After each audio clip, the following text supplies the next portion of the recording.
Hey, so Hare Krishna, everyone. So welcome back to our Srimad Bhagavatam session. Wait, before that, is the connection clear, everybody? Can you hear me Yes, clearly? Prabhu, clear. Okay, all right. So welcome back to our Srimad Bhagavatam session. So we'll begin with our Mangalacharan before we continue with the session today. Om Ajnanatimirandasya Jnananjana Shalakaya Chakshurmilitam Yena Tasmai Shri Guruve Namaha Sri Chaitanya Manobhishtam Sthapitam Yena Bhutale Swayam Rupa Gadamayam Gadati Swapadantikam Vandeham Shri Guru Shri Yuta Kamalam Shri Gurun Vaishnavamscha Shri Rupam Sadhujatam Sakala Raghunatham Tam Tam Sajeevam Sadvaitam Savadhutam Parijana Sahitam Krishna Chaitanya Devam Shri Radha Krishna Padan Sahadana Lalita Shri Vishakhanvitam He Krishna Karuna Sindhu Dinabandhu Jagatpate Gopesha Gopika Kanta Radha Kanta Namaste Chetam Shurato Pangor Mama Manda Matirgati Matsarvasvapadam Radha Madana Mohano Divyad Vrindaranyo Kalpadrumadaha Srimat Ratnagara Simhasanaustau Srimat Radha Shri Raghuvinda Devo Prashtali Bihi Sevyamano Smarami Shriman Rasarasaram Divam Siddhatastatastitaha Karshan Venu Saner Gopir Gopinata Shrestanaha Tapta Kanchana Gaurange Radhe Vrindavaneshwari Vishabhanu Sute Devi Pranamami Hari Priye Jai Sri Krishna Chaitanya Prabhu Nityananda Shri Advaita Gadadhar Sivasadi Gaura Bhakta Hare Krishna, Krishna Krishna, Hare Hare, Hare Rama, Rama Rama, Hare Hare, Hare Krishna, Krishna Krishna, Hare Hare, Hare Rama, Rama Rama, Hare Hare, Hare Krishna, Krishna Krishna, Hare Hare, Hare Rama, Rama Rama, Hare Hare. Nama Om Vishnupadaya Krishna Prasthaya Bhutale Srimate Bhaktivedanta Swami Nityanamine Namaste Saraswati Devi Gauravani Pracharine Nirvishesha Sunyavadi Paschatya Deshatane Narayanam Namaskrityam Naram Chaiva Narottamam Devim Saraswatim Vyasam Tato Jayam Mudiraye. Before reciting the Srimad Bhagavatam, which is the very means of conquest, one should offer respectful obeisances to the personality of Godhead, Narayana, and to Nara Narayana Rishis, the supermost humus being, and to Mother Saraswati, the goddess of learning, and unto Srila Vyasadeva, the author. Nastaprayeshu abhadreshu nityam bhagavata sevaya bhagavati uttama bhaktir nashiki Idambakalpatarorgalitam phalam Amritadrapi samyutam Vivatavadatam Samalayam Muraho Rasika Bhuri Bhavakaha Krishnaya Vasudevaya Devaki Nandanaya Cha Nandagopakumaraya Govindaya Namo Namaha Nama Pankajanaಭಾಯ Nama Pankajamaline Nama Pankajanetraya Namaste Pankajave Tvai me ananda vishaya matirmadupati asakrit ratim utpatapada gange vaugam mudannati. O Lord of sweetness, Madhupati, as the Ganga forever flows to the sea without hindrance, let my attraction be constantly drawn unto you without being diverted to anyone else. Nama Om Vishnupadaya Krishna Srimate Bhakti-Vedanta-Srimati Mukam Karoti Vachanam Pangam Mangahitim Girim Yakutatamaham Mande Sri Guru Dinadavinam Ramanandamadanam Sri Chaitanya Mishwaram Om Tatsat. Hare Krishna. So we are looking at chapter 15, the Pandavas Retire Timely. So we have done 5 sessions of this chapter already, and today we will do the 6th session, and we will definitely finish it today. So this will complete this chapter. Hare Krishna, Prabhu. Sorry, Prabhu, your line is not very clear, Prabhu. Yeah? Okay, let me change my line.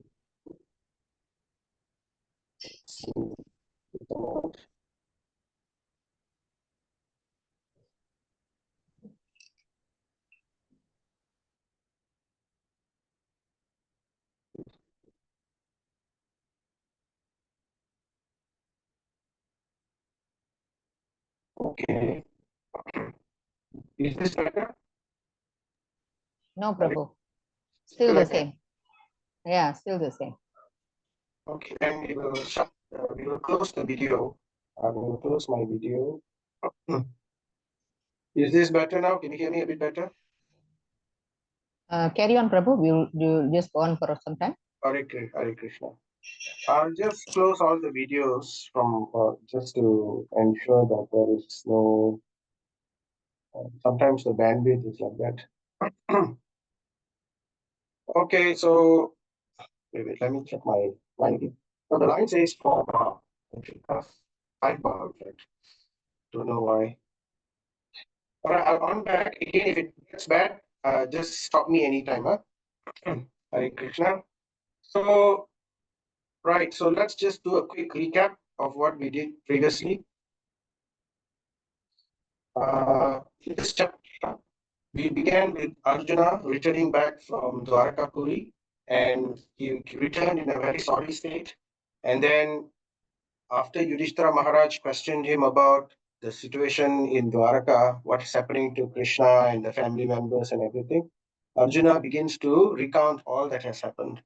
So, in that part, we heard how Arjuna was, he was very much separated from the Lord, and he was completely devastated in his mind. And in that situation, while he is answering Yudhishthira Maharaj, he began to remember all the wonderful blessings of the Lord Krishna. So Krishna Anubhava, how Krishna had been so merciful and graceful to him in so many dealings. So he remembered so many instances like Draupadi's Swayamvara. He remembered the burning of the Kandava forest. He remembered the killing of Jarasandha. He remembered how he went to heaven and was able to defeat even Indra. And before he went to heaven, he defeated Indra. And then after that, when he went to heaven, he was Indra's guest, and in this way he helped Indra to defeat the Nivata Kavacha demons, very powerful demons over there. And he could even best Lord Shiva. Lord Shiva became pleased by his prowess by the grace of Lord Krishna, and in this way he got so much of glory, so many weapons, celestial weapons, the own weapons of the devatas. In this way, but he got all of these. He's remembering only by the grace of Krishna. So his gratitude grew and grew and grew without knowing any bounds towards the Lord. And he began to remember after that how the Lord had been so intimate with his dealings with Arjuna. Hridaya Bandhu, he remembered how Krishna became such a close friend, his dearest friend in his heart, and how the Lord is Bhakta Vatsala, how the Lord completely ignored all the offenses Arjuna might have committed, and he was dealing with him just like a friend. And in this way, Arjuna, as he remembers, he concludes what has happened, and he tells Yudhishthira Maharaj. But while he's doing all these things, something amazing happened. What amazing is, what is amazing is that he had a transformation. He was able to completely come out of his shoka. He was depressed. He was completely in shoka, misery. But as he remembered Krishna, and as he talked about Krishna, so Shravanam, Smaranam, and Kirtanam, as he remembered and as he spoke, he came out of his misery. He came out of his situation and he was situated back in his equilibrium position. And that amazing transformation was witnessed by Yudhishthira Maharaj and all the people assembled in the court in Hastinapura.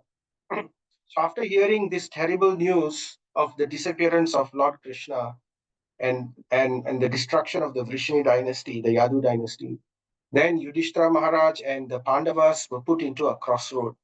So they came to a time where a decision had to be made. So Yudhishthira Maharaj immediately, without even considering, he immediately decided to give up everything, to renounce everything, to retire and to follow the Lord wherever the Lord is. So the Lord, Yudhishthira Maharaj was king of the world, king of the universe, king of the entire Bharat Bhumi. And his kingdom was the envy of even the Devatas. Even the Devatas was like thinking how wonderful this kingdom of Yudhishthira Maharaj is, this earth planet. But after the departure of Krishna, we drew parallel to how people in Kali Yuga, when they hold positions of power, they cannot give it up. They do not know when to give it up. Even when everything has failed, but still they hold on to it, right? So one example was like the Dhritarashtra. Despite being put into such a position, he still enjoyed the position of respect which was given by the Pandavas. Yudhishthira Maharaj was such a nice person, even though all that he had done, Dhritarashtra, but still after the war, Yudhishthira Maharaj would give him full respect as if he was the king. And he would consult with Dhritarashtra and tell Dhritarashtra these are the things that happened, and is it okay if I, with your permission, I will make this decision. So like that, he gave so much respect to Dhritarashtra. And Dhritarashtra was addicted to all this. So Vidura came with a mission. We heard about that also in the previous chapter. And Vidura came with a mission, and in that mission, he wanted to deliver Dhritarashtra. He told, you are so attached to all these things. You have to now let go. So you can see how Yudhishthira Maharaj very easily, naturally, he is now going to let go. So we will hear about that today. How the Pandavas came into a crossroad. We already heard that previous session. So in this session, we will we also heard about Krishna winding up his Bauma Leela. Suta Goswami describes to the sages of Naimisaranya what happened to Krishna's family, how the Yadu dynasty were killed by fighting each other. So very nice examples were given, nice explanations was given. Just like how in the ocean there is a big fish which will eat up the small fish, but there is always another big fish will eat up that big fish, and like that there is another big fish which will eat up the other big fish. So there is always a bigger fish. So in the same way, the Yadu dynasty, Krishna used this situation to remove the entire Yadava dynasties so that the burden of the earth is removed. So in preparation for Kali Yuga. So in this way, he completely removed all the Yadu dynasty. And then now in this session, we are going to hear how Maharaj Yudhishthira retires, and we will also hear what happened to the rest of the Pandavas and some other people which we have heard of previously in the previous chapter. That will conclude this chapter. So we ended with this verse in the last session. Afterwards, Maharaj Yudhishthira performed a Prajapatya sacrifice. So he already decided to retire, and to initiate the retirement, he performed the Prajapatya sacrifice and placed in himself the fire of quitting household life. So there's a ritual only. So, but in essence, he was already renounced in his mind. But he follows the footsteps of the acharyas. The priests will instruct, one has to show the way for the rest of the people. So therefore, although Yudhishthira Maharaj didn't have to do all these sacrifices, he was already a pure devotee, right? But just so that, the situation was when somebody wants to retire, renounce, take up sannyas. So this Prajapatya sacrifice is like a sannyas sacrifice. When someone takes up sannyas, they sit in a fire sacrifice and they get sannyas initiation. So in the same way, Yudhishthira Maharaj sat for this Prajapatya sacrifice and placed in himself the fire of quitting household life. So the fire of renunciation was kindled in his heart to grow into a very strong blaze. Okay. So we stop there. So today we continue. What happens after that? So Maharaj Yudhishthira at once relinquished all his garments and ornaments of the royal order. So not only he decided to retire from position, he gave up all the benefits. No, let me close my video. No Yudhishthira for him. So like just he gave up everything just to renounce everything in that sense. So gave up his royal clothing, royal ornaments, and became completely disinterested and unattached to everything. So, and after that, Prabhupada gives his purport for this. To become purified of material contamination is the necessary qualification for becoming one of the associates of the Lord. So, if we want to go back to the spiritual world, if we want to go back to the lotus feet of Lord Krishna, if we want to be attached to Krishna's lotus feet, there is two things we need to do. That's all. Just two things. But both these things has to be done simultaneously. So the first thing that needs to be done is to attach ourselves towards Krishna, to become attached to Krishna. We want to develop our attachment to Krishna. That's the first thing that we do. The second thing we do, which we also do simultaneously at the same time, while we are trying to develop attachment towards Krishna, at the same time, we are also trying to develop detachment from material things, from material nature. We want to detach ourselves from anything which is material, right? Generally. So, in devotional service, we do both. Now, in the Mayavada philosophy, in the Mayavada line, they only do one thing. They only detach from material nature, but they don't want to attach to the Supreme Lord because they don't understand that the Supreme Lord is a Bhagavan. So only half thing they do. So therefore their renunciation is not complete, right? Because there is nothing positive for them to become attached to. So you need to, it's not possible for us to completely detach from everything and remain in that way for a long period of time. We can do that for a short period of time, but it's not possible for a long period of time. Why? The reason is because the Atma, the nature of the Atma is active. The Atma is not inert. The Atma wants to enjoy. So Vedanta Sutra says, the Atma's nature is to have joy, have constant activities, right? So it's always looking like that. Anandamaya Vyasat.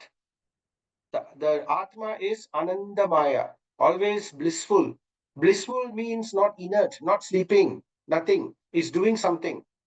So in this way, the Mayavada, although they attain Brahman, although they attain liberation, because they make themselves inert in activity, the Atma can only remain like that for a short period of time. Of course, in Brahman, once somebody is in Brahman, it looks like eternal. It looks like a very, very long time. But eventually, again, it falls back down to the material realm. So Prabhupada will give some examples on that later on. So that's the problem with the Mayavada understanding. So the way is you attach to something and then you let go. Just like when we want to give up some bad habit, like some let's say some food we want to give up, bad food we want to give up. We develop the higher taste. Prabhupada likes to use that word, the higher taste. When we develop higher taste for something which is higher, then we can even give it up, give the lower taste. We have something to replace it, right? So that's the idea behind it. So Prabhupada says to become purified of material contamination is the necessary qualification for becoming one of the associate of the Lord. No one can become an associate of the Lord or can go back to Godhead without such purification. So that is the nature of this world. The world is created in such a way that it is meant to make us eventually give it up. It's meant to teach us that this material nature, which is dukkhalayam, it is miserable, it is asashvatam, it is temporary. So there is no reason to hold on to it. Give it up. So if we don't learn it from our own understanding, The laws of nature is created such that as we go through our life, as we go through life after life, slowly, we will come to this understanding about this nature of this world. So we will develop some detachment naturally. But unless we can develop positive attachment to the Supreme Personality of Godhead, any such detachment is only temporary. So that's the problem.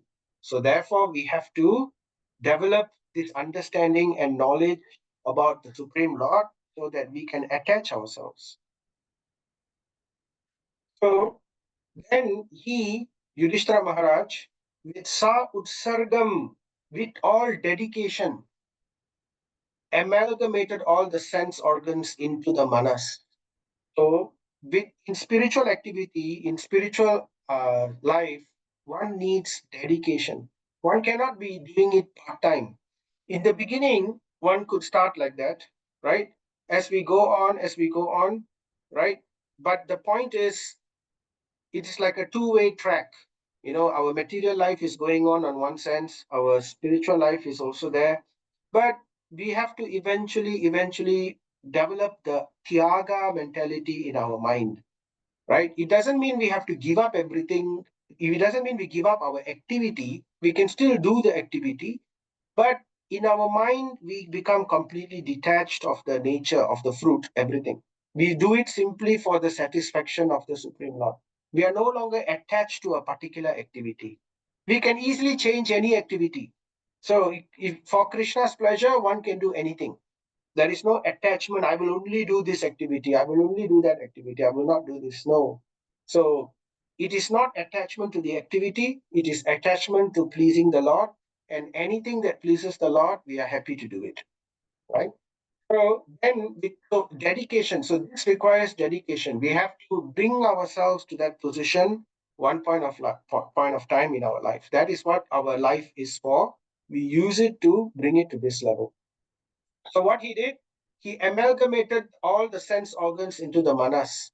So this is what someone does. You know, usually when someone is passing away at the time of death, a pure devotee who is about to leave the body, right? He will do this towards the end of his life.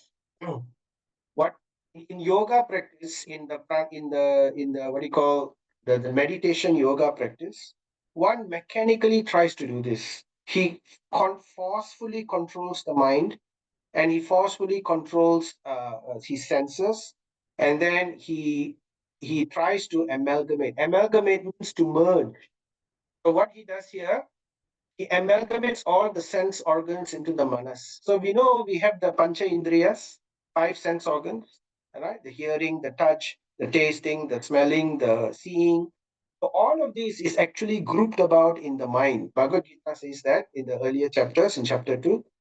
The senses, the five indriyas, the pancha indriyas are all grouped together within the mind. The mind, all this information goes to the mind, and the mind dictates to the senses what it wants.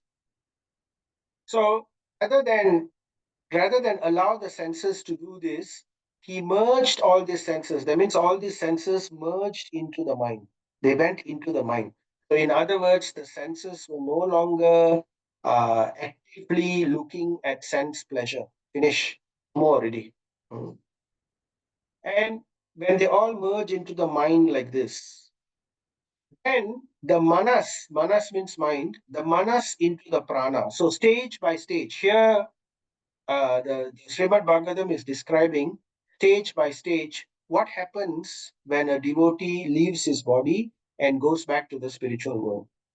So first, in the sense of the senses enter into the mind. He pulls the senses into the mind, and the mind is merged into the prana. Now it is described. Prana is the type of air. There are five types of air which are in our body: prana, upana, udana, like that. There are five types of air. So this prana, it controls our health, it controls the state of our mind, agitation and all that. So it said that the mind, the soul is floating on this prana, five different types of prana in our body, within the heart. So it takes the mind and he merges the mind into the prana. And after doing that, he merges the prana. So prana is the air, right? And then he takes this prana, the air, and controls it with his breathing, apana. So this is the technical explanation of what happens. This is what yogis try to do artificially. But for devotees, we don't have to practice doing things like this. It comes automatically by the grace of the Lord. Remember, in Bhagavad Gita, Krishna says, I will carry you, right? So I am the quick deliverer. So we depend on the Lord to do all this for us. How does he do this? Remember in chapter 10, Bhagavad Gita, Krishna says, I give the intelligence, I give the understanding to my devotee of how he can come back to me. How he does that? While sitting in the heart, he lights our dense heart. He removes the the darkness of ignorance in our heart with the light of knowledge from within our heart. So Krishna is Paramatma. So for the pure devotee, he will do this for that person. So in this way, we don't have to learn artificial control of the mind using pranayama or all this. That is the dhyana yogi process. But for devotional process, we depend only in the Lord. And the Lord will do this for us within our heart.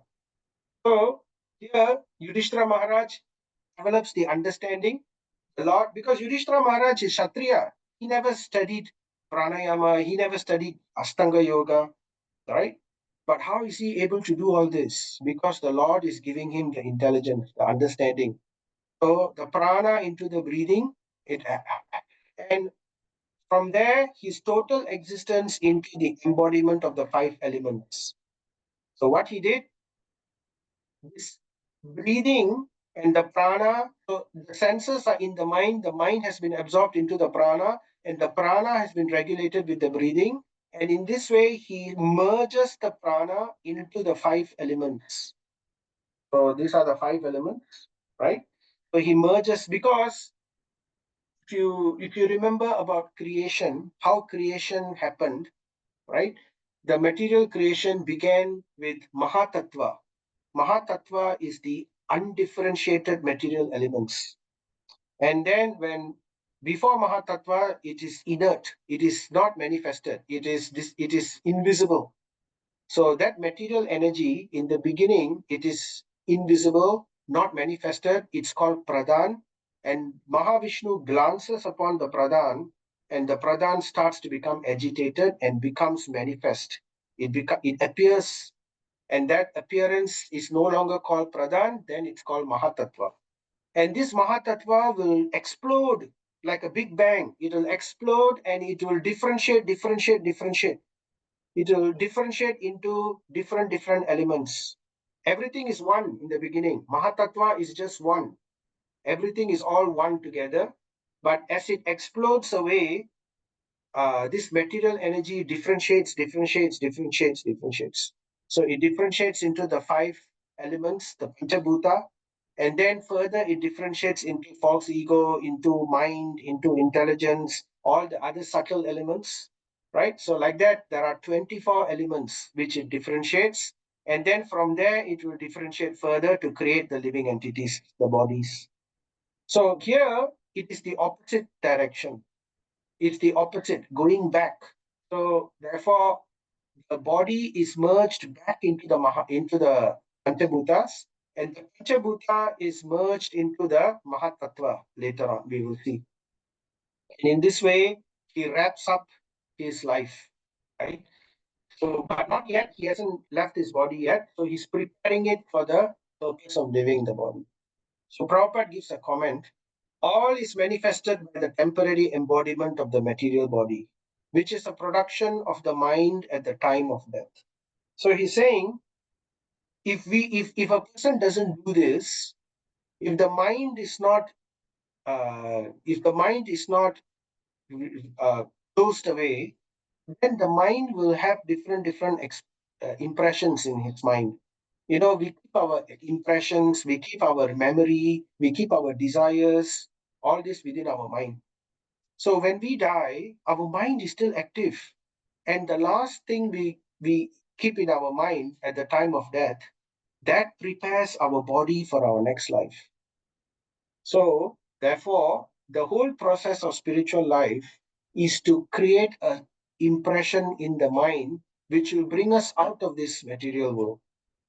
So in Bhakti Yoga, we train our mind to remember Krishna. So we will come out of this material world and go towards Krishna wherever he is, right? So, but the thing is, if one doesn't take up Krishna consciousness, one takes up some other form of yoga, then the mind becomes neutralized, it becomes empty.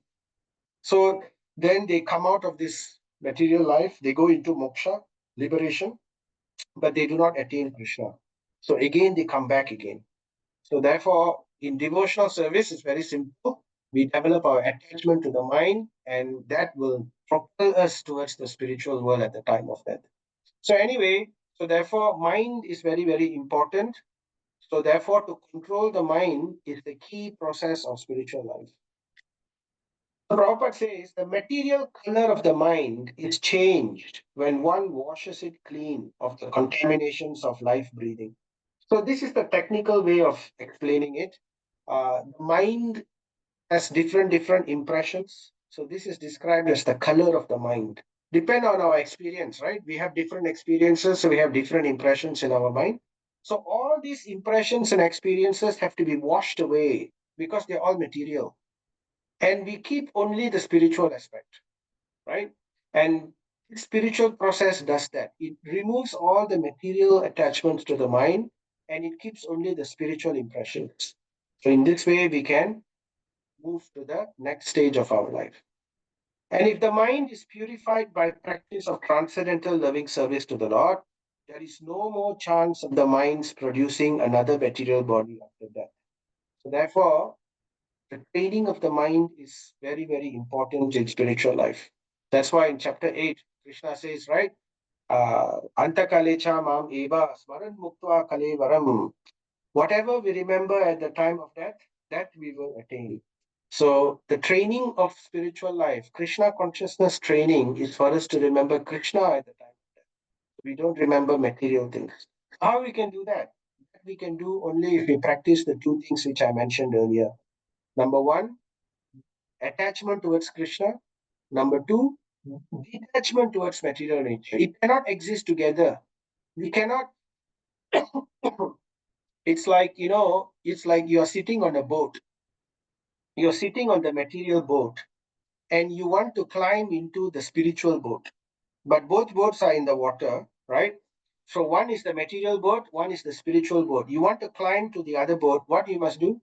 From the material boat, you lift your leg and you put one leg into the spiritual boat. But the other leg is still in the material boat.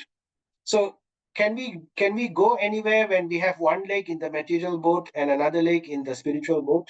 Cannot. We have to let go the material boat and put both legs into the spiritual boat. Then only we can move. Then only the spiritual boat can bring us out of this place. So that is what needs to be done. So then what happens? Then Yudhishthira Maharaj is pure self. How is he pure self? That means Atma, because he's free from the conception of life. How is it free? Because his mind, he already removed his mind already. The material mind has already been uh, put inside the material elements, and the material elements has already been included inside the Mahatattva. So now he's only pure soul. Then as pure self, he becomes free from the material conception of life. So his false ego is removed, and therefore one becomes free of material conception. No more conditioning. That's annihilating the gross body of five elements. So then you don't need the gross body anymore because you are now situated in the soul, right? Into the three qualitative modes of material nature. So what happens? The gross body, our gross body is made up of the Panchabhuta, right? Fire, earth, water, air, and all that. So that gross body can be given up into the three modes of material nature. So this earth, water, fire, air, ether, that can be further put inside the three modes of material nature. So he merged them in one essence. And then these three modes of material nature, he merged it all back into Mahatattva. So Mahatattva is the one nescience. Nescience means material energy. It's material. Mahatattva is material. But that's the beginning of Mahatattva. Mahatattva expands into different varieties in this material world. So now he's doing the reverse. He's he's he is he is removing all the varieties. He's merging all the varieties back into the Mahatattva. So whatever the body is, right? He has removed the senses, merged it to the mind into the three modes of into the fire, earth, water, air, ether. Sorry, the mind into prana, prana into the earth, water, fire, air, ether. The body also he's merging into the earth, water, fire, air, ether. And after earth, water, fire, air, ether within his self, he merges that into the three modes of material nature. Sattva, Rajas, and Tama. Mode of goodness, mode of passion, mode of ignorance. And these three modes of material nature, which now consists of his body, he merges that into the undifferentiated Mahatattva, the original Mahatattva. So in this way, he returns it back to the Mahatattva. He takes his body, he takes his material mind, material nature, he returns it back to Mahatattva. He doesn't need it anymore. So now that's what's left. What's left is the pure soul. So this is what happened. So Srimad Bhagavatam briefly describes this. Don't worry if it's a little technical. This can be they discuss this in later cantos of Srimad Bhagavatam. We will revisit this one point of time again. But for now, if there is any questions later, we can address it. But for now, let's just accept it and we can move on to the next stage. And then what he did, Mahatattva, still material energy. So what he did, he absorbed that material Mahatattva, nescience, in the self. Because everything, even the Mahatattva, comes from the spiritual energy. Even material energy comes from the spiritual energy. So now he merged that Mahatattva of whatever that's left of himself in the form of Mahatattva, material energy. He merged it into the self, Brahman, into the spirit self. So that completes the process of him merging into the Brahman. But this process is not complete because while merging into the Brahman, what happens is he has removed the anything material within himself and he has situated himself into liberation. That means he's now liberated, no longer pulled down by the weight of material nature. He is now free to fly up into the sky as a pure Atma. So this Brahman, the spirit is made of Brahman. A spiritual world is also made of Brahman. Everything actually is made of Brahman. So therefore, he is now part of that Brahman. What is that Brahman? The Brahman is eternal and it is inexhaustible. So Prabhupada says, one must not only think that he is Brahman, he must act like Brahman. So this is what the Mayavadis sometimes fail to do. They always speak about Brahman, Brahman, right? But they don't act in this platform. If it's Brahman, if they have achieved liberation, there is no reason for them to come back to the material world. There is no reason for them to enter back into material society because they have already achieved the Brahman. So the point is because they have not achieved the Brahman, so therefore they come back into the material society and they open various things. They do various, they open a society, they open various welfare projects because they have not been able to achieve this Brahman. So Prabhupada says this Brahman situation cannot be imitated. It can happen, right? When one attains this nature, then it is self-evident. It cannot be imitated. And for devotees, it will happen at the time of death. So Krishna will take care. It is not we do all this. Krishna will do this automatically within our heart. So that's the idea behind devotional service.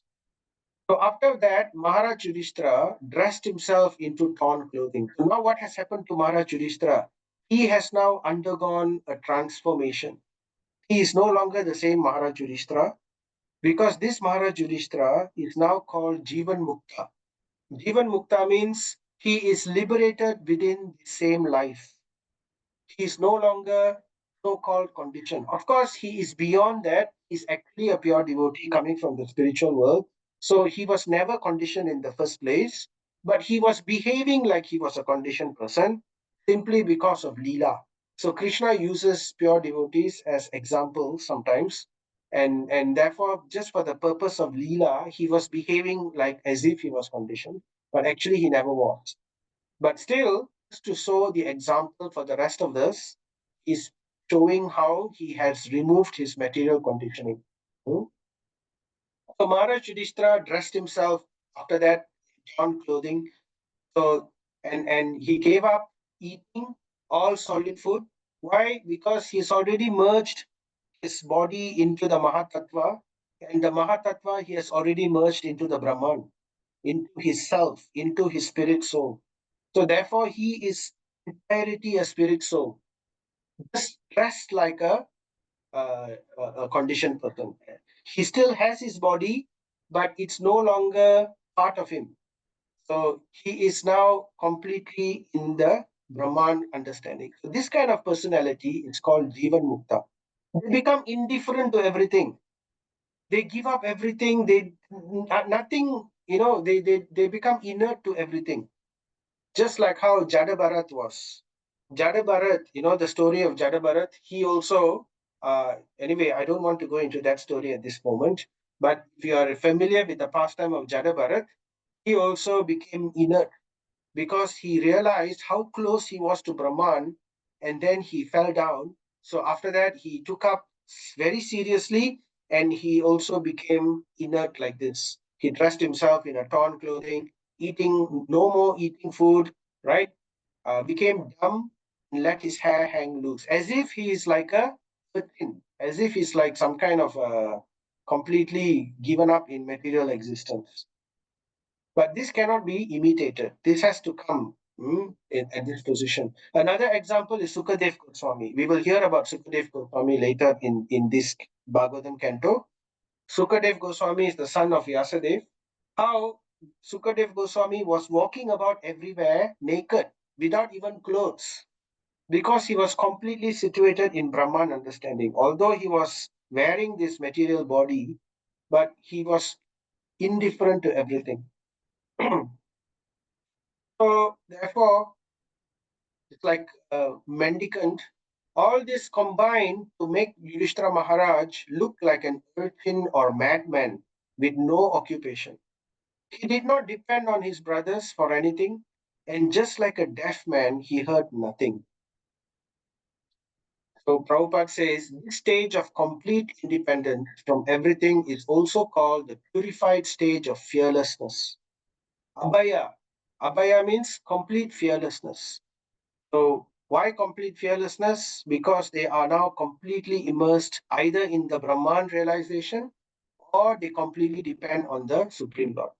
So that is the stage of complete independence. He then started towards the north, treading the path accepted by his forefathers and Mahatmas. So although he was doing this, he was looking like as if people might think he's a madman or somebody might think he's like a Mayavadi, but actually he is a pure devotee. He was fully in immersion, thinking of the Supreme Lord. So Srimad Bhagavatam shows that, gives the proof of that. So to devote himself completely to the thought, dhyayan. Dhyayan comes from the word dhyana, right? Dhyana means to meditate. So to devote himself completely, 100% to dhyana, to meditation, meditation of what? Meditation of the Supreme Personality of Godhead. Hridi Brahma Param. How is he meditating? He's meditating Paramatma. Paramatma is the Hridi Brahma Param. Hridi means in the heart. Brahma Param means the Supreme Being or the Supreme Person which is within the heart. Who is that Supreme Person within the heart? That's Paramatma. So Yudhishthira Maharaj is now devoting himself fully into remembrance. So in other words, Dhyanam Kriti Brahma Param, it means smaranam, remembering the Supreme Lord constantly. So Chaitanya Charitamrita, Chaitanya Mahaprabhu says, Dharmasya tattvam nihitam guhyam, right? Dharmasya, this secret of the soul's dharma, the Atma's dharma, the secret of that is guhyam. Guhyam means secret. So the dharmasya tattvam is secret, which is hidden where? Hidden within the heart, and especially in the heart of the Mahajan. Mahajan means those who are liberated, the pure devotees, the great souls. So, how do we understand this? Therefore, we follow in their footsteps. Mahajano yena gata sa pantaha. That means we follow in the footsteps of the great souls. Whatever the great souls have indicated, have instructed, we follow that exactly. And by following that exactly, we will also attain the same thing. So that's why they are great souls. They leave behind instructions, very clear scientific instructions on how we can attain the same goal, just like how they are. So the scripture describes, they bought the boat of transcendental knowledge and cross over the material ocean, but they are so magnanimous that that boat they leave behind for us to also follow in that same way. So this is the way to attain spiritual realization, by following in the footsteps of the great souls, just like how Yudhishthira Maharaj is showing the example here. And he lived in that way wherever he went. So this is the renunciation of Yudhishthira Maharaj. The younger brothers of Maharaj Yudhishthira observed that the age of Kali had already arrived throughout the world, and that the citizens of the earth were already affected by adharma, by irreligiosity. So we heard about what happened to Yudhishthira Maharaj, right? But what about the other Pandavas? They also observed that Kali Yuga has come, and now they also saw what Maharaj Yudhishthira did. Maharaj Yudhishthira just walked off. He did not even care for his whether he did not depend on his younger brothers at all. He just moved on his own, right? So the younger brothers also followed in the footsteps of Yudhishthira Maharaj. So Prabhupada says, Dharma, Artha, Kama, Mokta. Religiosity, sense gratification, wealth, and liberation are fruitive activities. Philosophical speculations and salvation or mokta are not the ultimate goal of life. So liberation or mokta even is not the ultimate goal of life. Why? Because liberation, one can again come back to the material pool. Why he comes back to the material pool? Because he cannot remain inert in the liberated plane forever. Why? Because the nature of the soul is Anandamaya Vyasat, and it is always active. It is not inert. So why doesn't he remain active in the Brahman? Because in the Brahman, there is no conception of the form of the Lord. There is no conception of if there's no form of the Lord, there is no question of activity, because there is no Leela. So therefore, they have to again fall down to the material nature. So therefore, moksha or liberation is not the goal. We don't want to get liberation, because it is again in one sense temporary. Again, we will come back to the material world one day. And that is not the purpose of human beings' life. We want to go back to the spiritual world and never come back to the material world. So how to do that? Right? So Prabhupada says here, these people who think moksha is the goal of life, they are practiced by persons who have no information of the ultimate goal of life. The ultimate goal of life is Jivera Swarupa Hoy Krishnera Nityadas, to become the servant of the Supreme Lord Krishna. That is the ultimate goal of life. That is the perfect attainment of the soul, the jiva. And in that situation, he experiences unlimited bliss because of unlimited activity within the spiritual world. All right, so then Pandavas therefore decided to follow in the footsteps of their elder brother. And they all followed Yudhishthira Maharaj. They had all performed all the principles of religion. So these Pandavas were all saintly people. They were sadhus because they have followed everything perfectly in their life. They have followed the scriptural practices and as a result, rightly decided that Vaikuntha Charanam Bhujam are the supreme goal of all. So what does this statement say? This statement say that only those who have performed all the principles of religion in their lives, they can understand that the goal of life is the lotus feet of the Lord of Vaikuntha. Vaikuntha Charanam Bhujam. So lotus feet means person.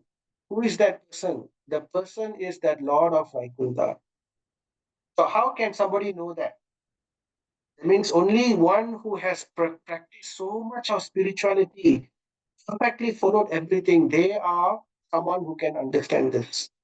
So that's why Prabhupada says, if one becomes a devotee, it is to be understood that that person has gone through so many spiritual activities in his previous life. In his previous lives, he must have done so many wonderful activities, so many spiritual activities, has done so many yagyas, has bathed in innumerable rivers, and performed so much of charity, and served so many sadhus. So that's why in this life, one gets the seed of pure devotional service. So that is the wonderful thing about pure devotion. So that is this lotus feet of this Lord. So here I'm putting a very special picture of a deity. This deity is Radha Raman. Radha Raman is in Vrindavan, and it is called a self-manifested deity. So originally, Radha Raman was a Shalagram Shila, and I believe it was Sanatan Goswami, one of the Goswamis. So no, it's Gopal Bhatta Goswami. Gopal Bhatta Goswami. So he had a Shalagram stone, a deity, a Shalagram stone of the Lord, and and this stone manifested into this deity of Radharaman. Simply because one day Gopal Bhatta was thinking, because you are a stone in this stone form, I cannot wear for you ornaments or decorate with you clothes and everything. So it would be so nice if there was a deity form. So then immediately the next morning, this stone transformed into this deity form. So it is still there. You can see this stone, this deity form is very smooth. There is no chisel marks at all. Usually when you have stone murtis, they are chiseled, made out of using tools, they carve the form. But this deity, there is no carve mark at all. And lots of fine details are there within this deity. You can see even the small teeth inside.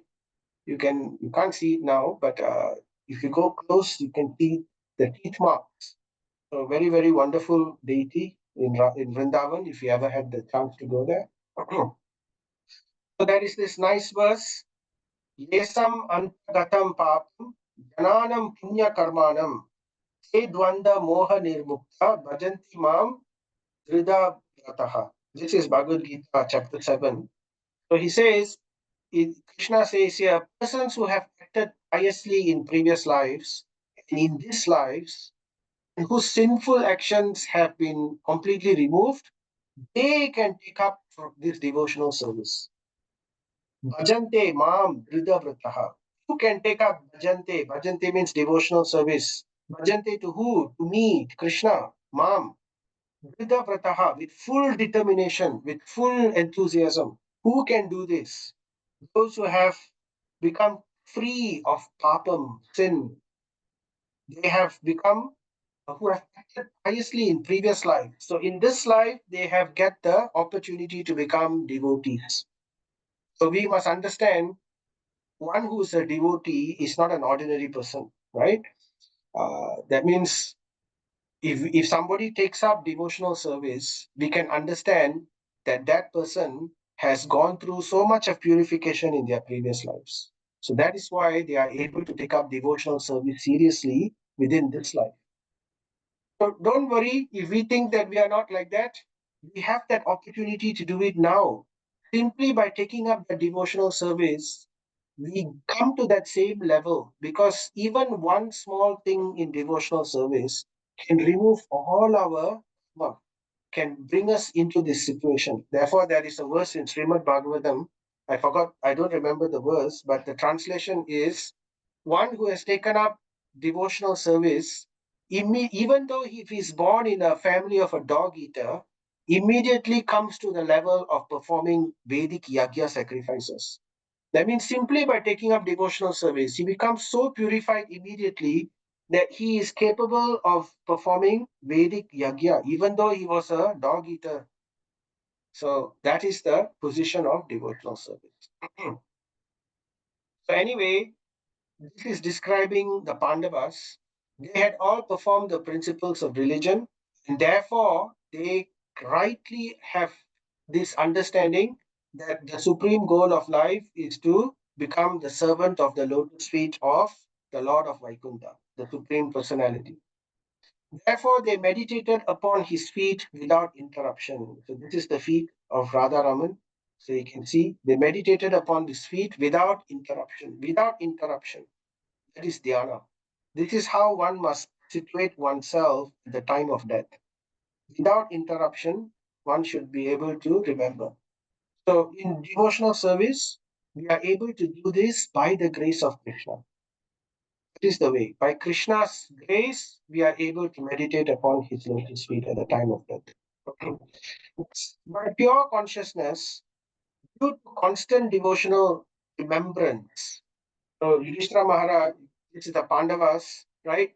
By pure consciousness, due to constant, what is the process? The process is constant devotional remembrance, remembering the Lord. How one can remember the Lord? By devotional practice, right? By chanting, by hearing about Him, by chanting about Him, and that will give remembrance of the Lord. So life is practice. We practice as long as we have life, and at the time of death, death becomes the exam. So if we have not practiced sufficiently in our life, then we might fail the exam. But if we are sincere and if we are serious, we create a plan for our life that eventually we become fully dedicated to these practices. And Krishna remembers all this. And at the time of death, by his grace, we will easily cross over. Krishna says, right? Mayam etam taranti te. Very easily you can cross over this material ocean of by my grace. And how do we get Krishna's grace? By following the devotional principles very carefully. That is how we can show Krishna we are enthusiastic, or how we can show Krishna we are serious in our spiritual life. So, now it is Kartik Damodar Masa. So, Damodar Masa, we have the significance of the two fingers too short, right? So, in that pastime, the significance is that one has to have mercy, but how do we attract that mercy?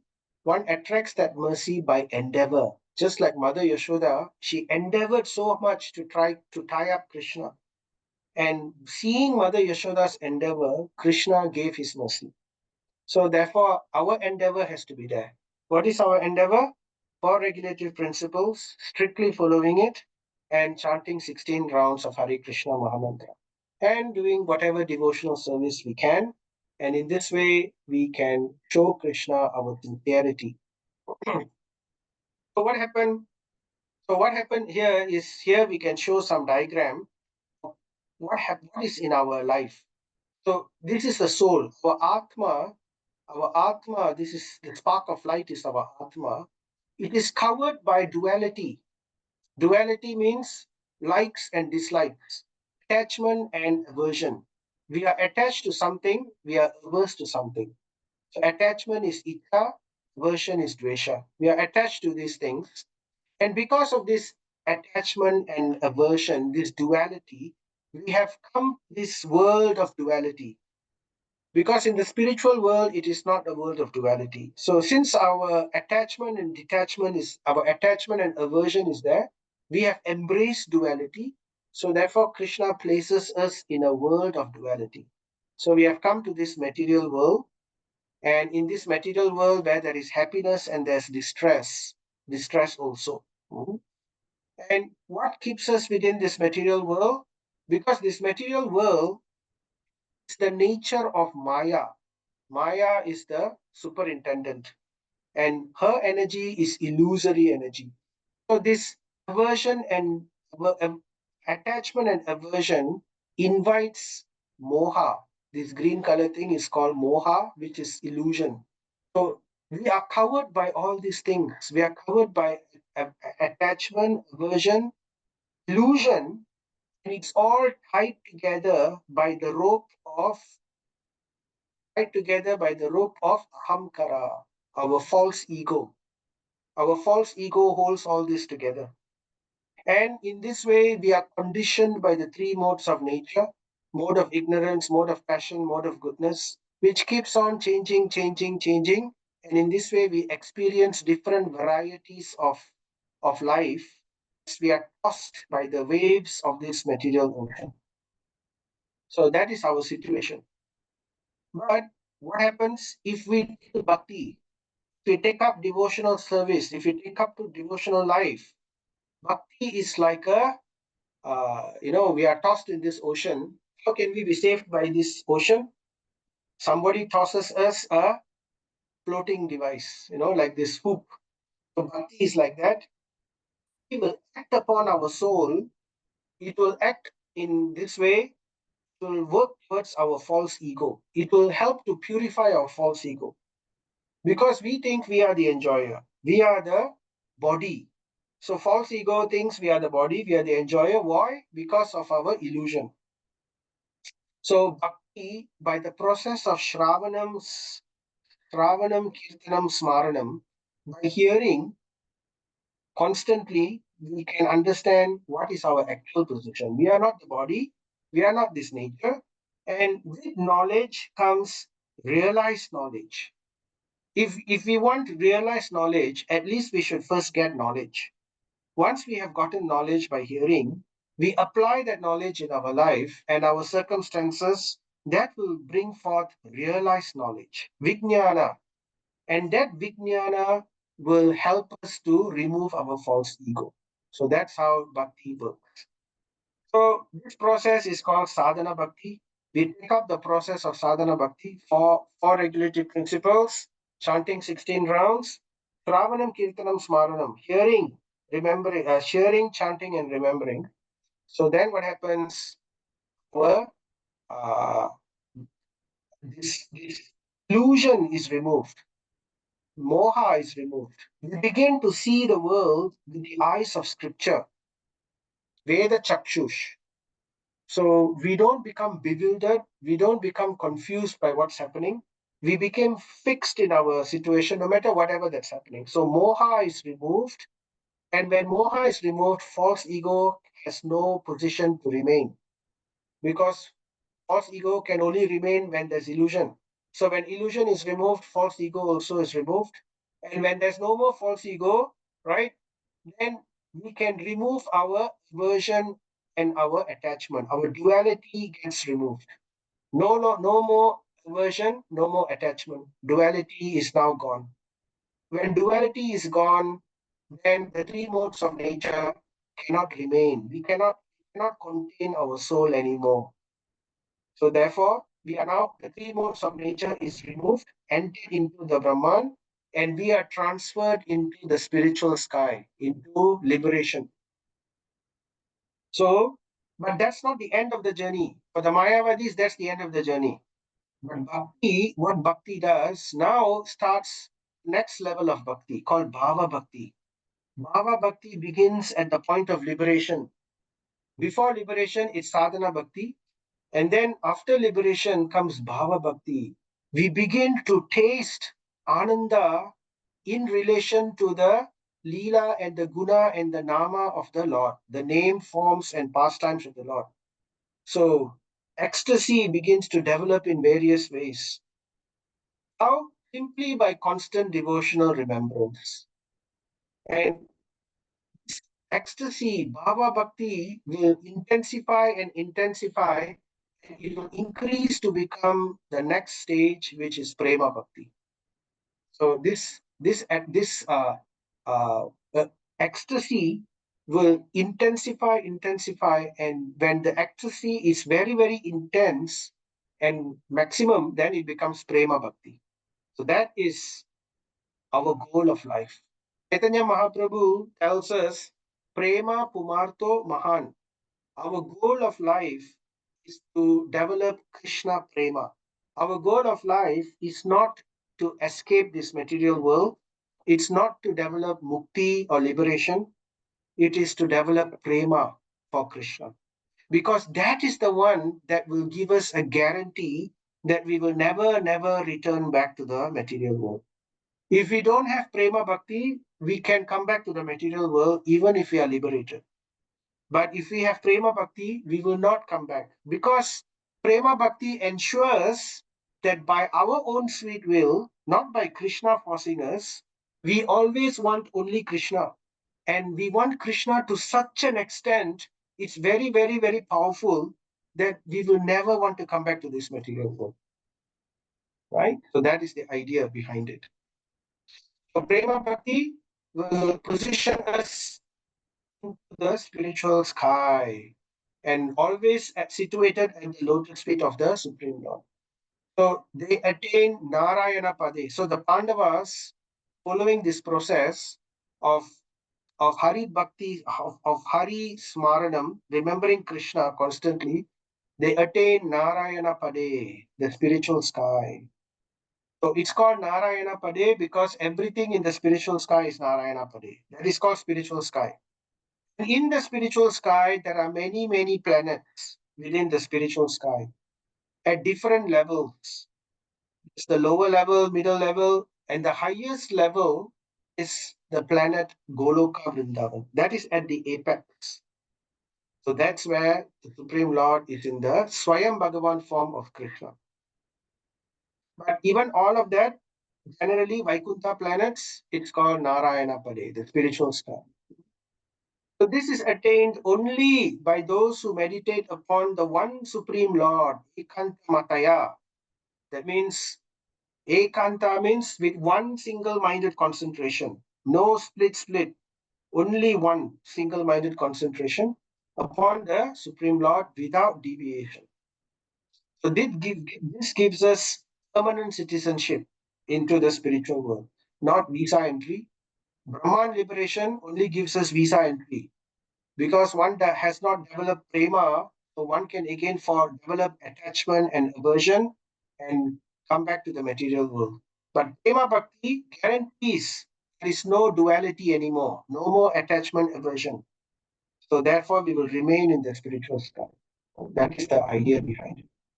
So this abode of the Lord Sri Krishna, known as Goloka Vrindavan, cannot be attained duravapam by persons who are absorbed in the material conception of life. Asatbir visayatmabihi. Asatbir, that means material conception. So who can enter into Goloka Vrindavan? Only those who have completely been removed of any tinge of material contamination. So how that can be? That can come with Prema Bhakti. But the Pandavas, being completely washed of all material contamination, attain that abode in their very same bodies. Within the same body, they were able to attain. Because the Pandavas were eternal. They are eternal. That, the Pandavas' pastime with the Lord is eternally going on in the spiritual world also. So, therefore, they don't have to change bodies. They spiritualize their body. In this world itself, they were already spirit souls in the same body. So therefore, they attain the spiritual world in that way. So Prabhupada gives a comment. Anyone who executes devotional service systematically without deviation can attain the perfection of Brahman by surpassing the contamination of the three modes of material nature. Very easily, if we follow simply by following devotional service. How we have to follow devotional service? According to Mahajana Sagatim Pantaha. That means follow in the footsteps of the Mahatmas. Srila Prabhupada is Mahatma, and he follows in the footsteps of the previous Mahatmas, coming all the way from Rupa Goswami, who follows the instructions of Chaitanya Mahaprabhu, who is none other than the Supreme Personality of Godhead himself. And on top of that, we also have all the wonderful instructions of the other parampara people like Narada Muni, Brahma.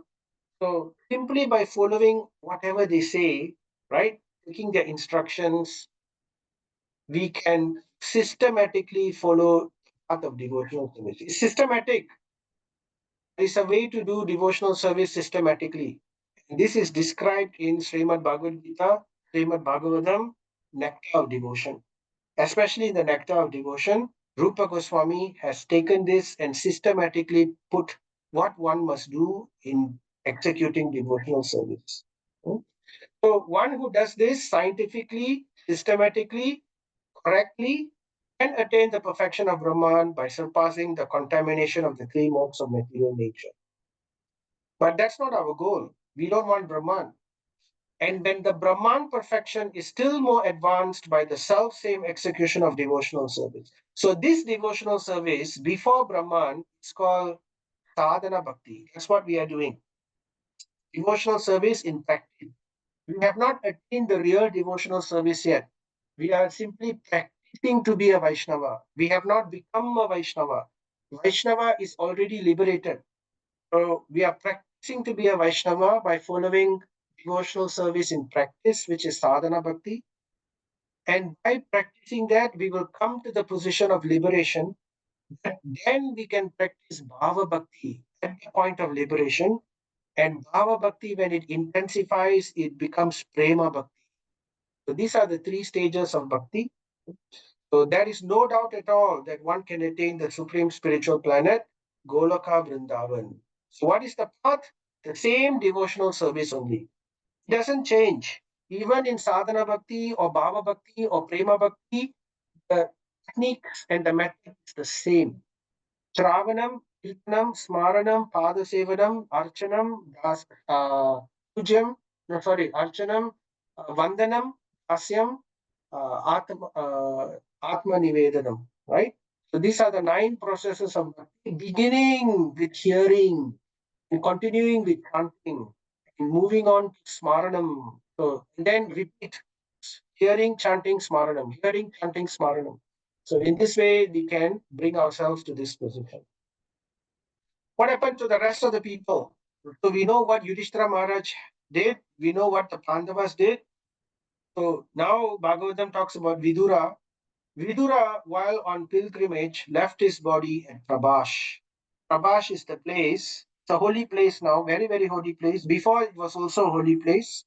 But because this is the place where the Yadava dynasties fought each other and died, and this is where also Lord Krishna left the world.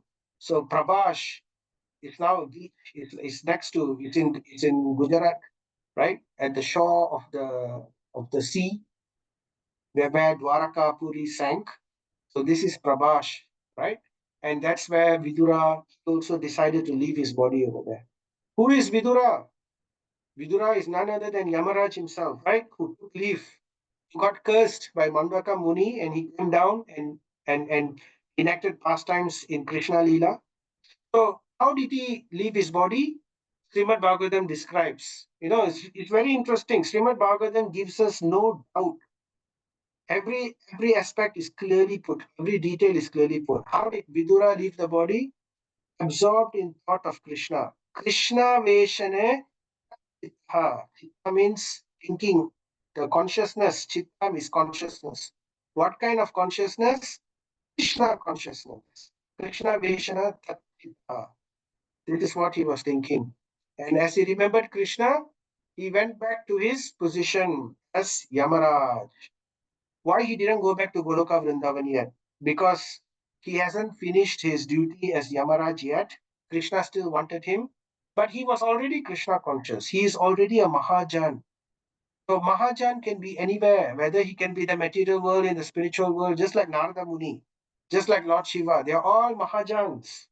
And for the service of Krishna, they can go anywhere. And when the service is over, Krishna will bring them back to the spiritual world. For these people, spiritual world, material world, no difference.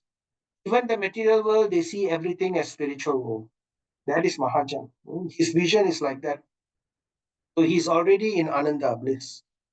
So Vidura, he returned to his original post where he was received by the denizens of the Pitraloka planet. So this is where Yamaraj resides. And what about Draupadi?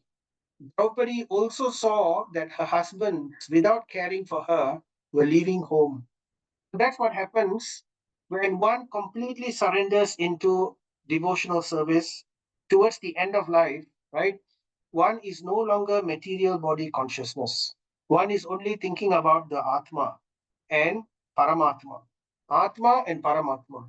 Nothing to do with family, body, society, nothing job, nothing like that. So when the Pandavas went off in that way, Draupadi also saw that she knew what to do already because she is also following the footsteps of the Mahajans. She follows the footsteps of her husbands, her illustrious husbands. So she knew well about Bhagavate Vasudeva. She knew about Krishna. Draupadi is very wonderful devotee of Lord Krishna. So both she and Subhadra became absorbed in the thoughts of Krishna. Vasudeva Bhagavata he ekanta matir. So again the word ekanta matir. Full-fledged consciousness. Eka means only one. Eka anta means only one single branch. Ekanta matir. Matir means concentration. The concentration is only singly focused on Vasudeva Bhagavata, the Supreme Lord Vasudeva. So, in other words, Krishna Smaranam. Why do we chant Hare Krishna? So that we can remember Krishna at the time of death. Krishna Smaranam is the goal, right? And attain the same results as their husbands. So this we know, Draupadi and Subhadra. So of course, Subhadra is none other than, we know Krishna's sister. So she has a role and she acts as Yoga Maya as well. So Prabhupada gives interesting thoughts. So Prabhupada, I'm putting a picture of Malaysia Airlines, Air Asia, not because we are going anywhere at the time, but Prabhupada gives a very interesting example. He says, when flying an airplane, one cannot take care of other planes. This is referring to the point where Draupadi is thinking, my husbands have left me without caring for me, and therefore I'm now alone. So Prabhupada is saying, when flying an airplane, one cannot take care of other planes.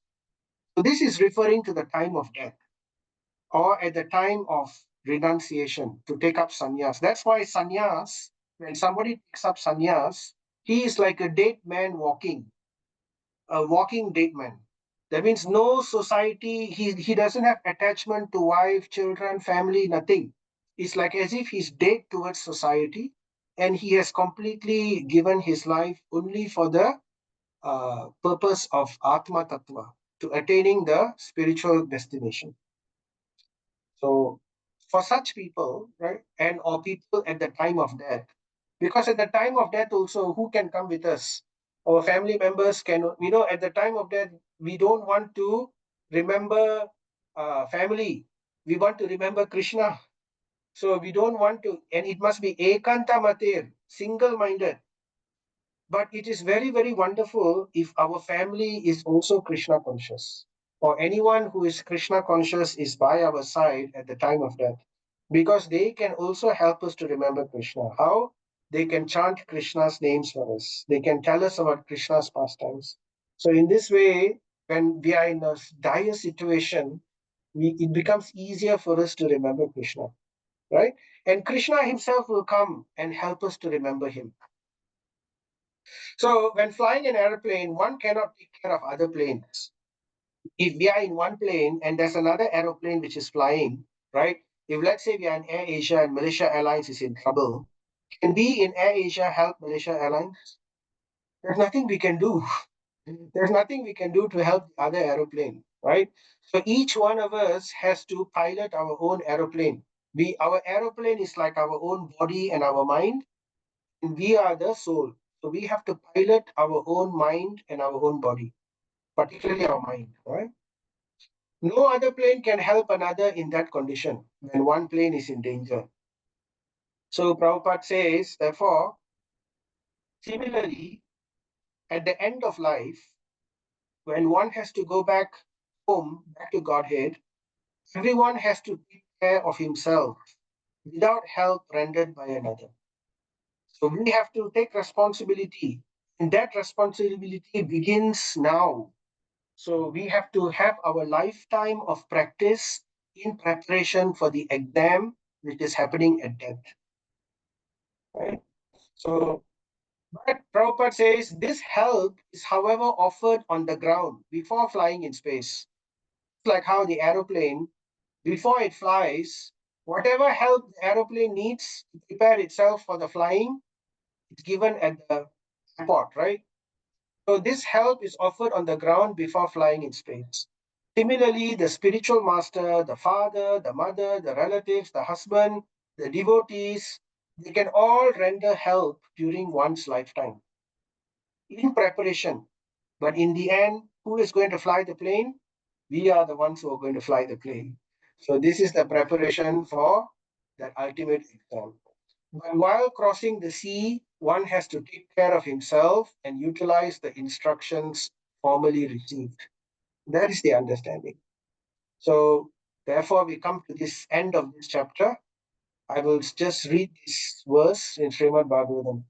Ya Shradaya Ita Bhagavat Priyanam Ando Sutanam Iti Samprayanam Shrunoti Alam Swastyayanam Pavitram Labhva Haro Bhaktim Upaiti Siddhim. So the translation is the subject of the departure of the sons of Pandu, right? Ando Sutanam, sons of Pandu, in the Samprayanam, their departure, who are all Bhagavat Priyanam. Who are the Pandavas' children? Who are the Pandavas? Who are the sons of Pandus? They are all pure devotees, very dear to Krishna. Bhagavat Priyanam. Priya means very, very dear. Dear to who? Dear to Bhagavan, Bhagavat. So the subject of the departure of the sons of Pandu, who are all Bhagavat Priyanam, for the ultimate goal of life. So why did the Pandavas depart? They departed because they wanted to attain the ultimate goal of life, go back to Godhead. So they didn't want to wait for death because when Krishna left, they wanted to hasten the process of achieving Krishna. So therefore, they followed the footsteps of Yudhishthira Maharaj, merging material suicide. Means the material body, the mind, the senses, they merged it back into the Mahatattva, and then in that way, they attained Jivan Mukta position, liberation, and eventually, when death claimed them, they attained back to the spiritual sky. So, this subject matter of what the Pandavas did is fully auspicious and is perfectly pure. Therefore, anyone who hears this narration with devotional faith, Shraddhaya, faith is very, very important in devotional service. It is important in everything in life. When we take an aeroplane, we have faith, right, that the aeroplane will not crash. We have faith in the pilot, we have faith in engineering, we have faith in AirAsia, we have faith in so many things, we have faith in God. So, therefore, we have faith in destiny, providence. So, in the same way, the faith has to be used in devotional service. So, one who hears with faith certainly gains. What does he gain? Harao bhaktim upaiti siddhim. He gets the perfection, siddhim. Siddhim is the perfection of Hari Bhakti. He receives Hari Bhakti, pure Hari Bhakti. It will blossom in his heart or her heart.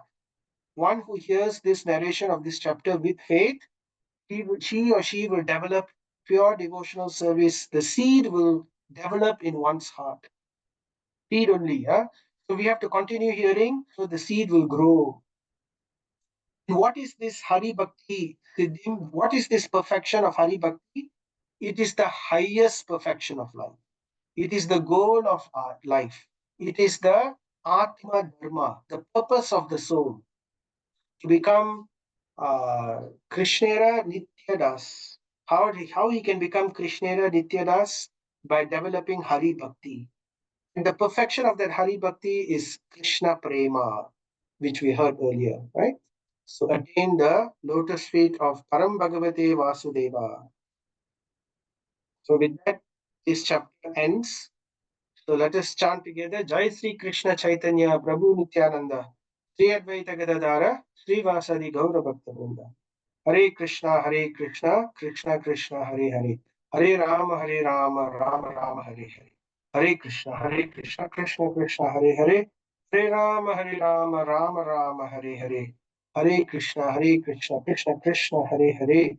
Hare Rama, Rama Rama, Hare Hare. So thank you very much for your time, for listening to this. If there are any questions or doubts or clarifications, happy to look into that. I hope the connection was okay. I kept getting maybe Hare Krishna, Prabhu. Hare Krishna, yes, Prabhu. Okay, can you hear me? Am I clear? Yes, I can hear you. I think in the Mahabharata they also mentioned about the book of the great journey where the Pandavas went on towards the Himalayas, and that's when they fell one by one. Yep. Then actually Yamraj had followed them in the form of a dog and only stayed on till the end when Yudhishthira was the last one standing. Correct. And then I think there was a list of questions. All these were not in. It's not in Srimad Bhagavatam, but it's in Mahabharata. Am I right? Yes, And yes, then it's there. also, they all had a glimpse of hell first before going into going to see the kingdom of Krishna. Correct. Correct. Correct. So that is So and interestingly, Duryodhan was also was seen there, right? Yes, he was in heaven enjoying. So the understanding behind this is because Mahabharata has the full story. Srimad Bhagavatam, it is basically picking things from various places and arranging the chronology in such a way. It is not arranged in the chronology of pastimes. It is arranged in such a way where it will develop Krishna Prema in our heart. So Mahabharata tells the story. It is called Itihasa. Itihasa means history. It tells and it tells according to what happened from one period of time to the next period of time in perfect chronology according to history. Whereas in Purana, it takes various aspects of history, but it arranges it in a way where it wants the way it is arranged by reading it or by hearing it in that particular sequence, one will attain a particular goal of the Purana. So different Puranas have different goals. In Srimad Bhagavatam, the goal of Srimad Bhagavatam is to develop Krishna Prema. So whatever selection of history which has been taken and arranged in Srimad Bhagavatam is arranged in such a way, step by step, that as we hear it step by step, we will develop Krishna Prema. So that's why certain things are taken here, certain things are not taken. So as for the story of the Mahabharata, yes, that happened. So in Srimad Bhagavatam, it shows how the Pandavas, they all left. And the story is continued in Mahabharata, how they apparently fell off towards death, but they were already liberated.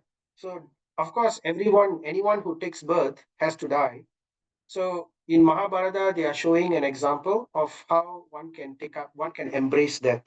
So, death is certain for anyone who has taken birth, but the way the Pandavas embraced death was already in a liberated state, already in Krishna Smaranam. So there is a pastime. So Mahabharata teaches many other things besides Krishna Bhakti. It teaches Dharma, it teaches Artha, it teaches Kama, it teaches Moksha, it teaches Bhakti as well. whereas Srimad Bhagavatam only focuses on bhakti. So it rejects everything else. Remember in Srimad Bhagavatam, the very first verse, Dharma projito kaitaba atra paramat Dharma projito kaitaba atra paramat param. So basically, Srimad Bhagavatam, it rejects all other cheating religions. It removes everything else and only presents pure bhakti. Because why it says other things are cheating religion? Because when we include dharma, artha, kama, that is meant for the body. It doesn't help one towards the dharma of the soul. So when some scriptures or when some religion talks about these other things, mixing it, so that is not pure devotional. So therefore, it rejects everything which is artha, karma, artha, kama, moksha, dharma, and only focuses only on pure bhakti. So that is the standard of the Bhagavatam. Therefore, it is meant for liberated souls. Nigama kalpataro dalitam phalam sukha mukha. So in that particular verse, it is even those who are liberated, they have nothing to do with dharma, artha, kama, moksha, but they develop great relish by hearing Srimad Bhagavatam. It's the only scripture which liberated souls can delight on, right? So also the Ramayana. So these two, they relish it with great thing. So anyway, in Mahabharata, yes, the pastime is given. So it shows how the Pandavas, they climbed up on the mountain, and then the dog was also following behind in the form of Yamaraj, right? And in this way we learn some things about dharma. So that particular pastime is giving us instructions on dharma. So it shows how one can perform certain sins, and due to certain sins one has to pay for that before one closes one's account. So the sins of like why Bhima fell, and then why Nakula fell. So Yudhishthira Maharaj will explain to the dog what were the sins of each of these Pandavas. But that is just external. Actually, there is no sin. This is just meant for the mundane people. But actually, these Pandavas, they were already liberated. They were free of sin, and they are simply performing a drama. So in the form of a drama, in the form of that situation, it looks apparently like they had done one thing. Like why Bhima fell? Because he was always very greedy to eat food. That was his sin. So therefore he fell before Yudhishthira. Yudhishthira was the last person to fall. So that's the explanation behind that. And it also continues the topic of Dharma. So because everyone who died in Kurukshetra, they all went to heaven. So they saw Duryodhana enjoying heaven. But it's temporary. Duryodhana has to come down again because heaven is not eternal. And they also went apparently to hell, but that's just to show an example of how the Pandavas, they have to account for every injustice. So this is just a concept of dharma. Every justice and injustice has to be squared. So Dharmaraj came as Yamaraj, and he wanted to prove the point that karma is universal justice. You cannot escape karma. So every injustice has to be answered, has to be experienced. So just to prove that point. But the Pandavas were simply uh, tools only. They were just instruments of the Lord. The Lord wanted to prove certain things in just like how the Lord left a material body. Actually, the Lord is eternal. He's Aja, but he left a material body, and the way and the way his family left the world, the Yadavas, it looks like, oh, they left in such a terrible way. Why did Krishna have to leave a material body? Why was Krishna killed by a hunter? So all this was simply to bewilder the atheist. So Mahabharata also does the same. So it's done to bewilder the atheist. Those who are atheistic, who refuse to accept Krishna, they will also have an excuse now to not accept Krishna. But the pure devotees who take Srimad Bhagavatam, they are not bewildered. That's why when when after writing Mahabharata, after writing the Puranas, after writing the Vedas, the last thing that Vyasadeva wrote was the Mahabharata. But after writing the Mahabharata also, he was not satisfied. And that's why we heard in Srimad Bhagavatam, at that time, Narada Muni came and he told Vyasadeva, why you are not satisfied? Because you have not exclusively glorified the Supreme Personality of Godhead. You have not exclusively glorified the process to attain Him, which is Bhakti Yoga.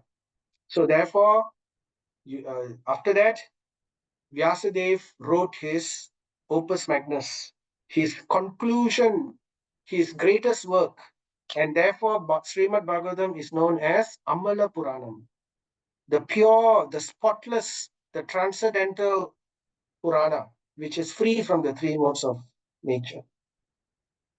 All right, I hope that answers. Any other questions?